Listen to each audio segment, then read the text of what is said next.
મહીસાગર જિલ્લાની મલેકપુર પ્રાથમિક શાળામાં અભ્યાસ કરતા બાળકોને સેવાભાવી દાતા ડોક્ટર આર.બી. પટેલ અને લાયન્સ ક્લબના ઉપક્રમે શૈક્ષણિક કીટનું વિતરણ કરવામાં આવ્યું હતું।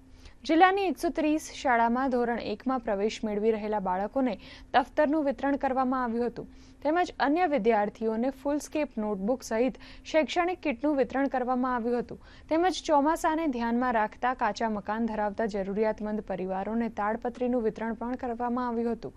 કાર્યક્રમમાં જિલ્લા કલેક્ટર નેહા કુમારીના અધ્યક્ષ સ્થાને જિલ્લા વિકાસ અધિકારી સી.એલ. પટેલ, જિલ્લા પ્રાથમિક શિક્ષણાધિકારી ડોક્ટર અવનીબા મોરી ઉપસ્થિત રહ્યા હતા।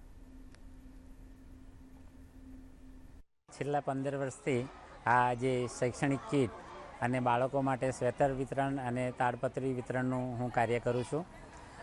મને આ બધું કામ કરતાં ખૂબ જ આનંદની લાગણી થાય છે અને ભૂતકાળમાં જે મારી અભ્યાસક્રમ હતો તે વખતે મેં જે મુશ્કેલીઓ વેઠી હતી એ આ બાળકોને વેઠવી ન પડે એ માટે આ વર્ષે 130 સ્કૂલના બાળકોને ચોપડા વિતરણ, દફતર વિતરણ અને તાડપત્રી વિતરણનું આયોજન કરેલું છે।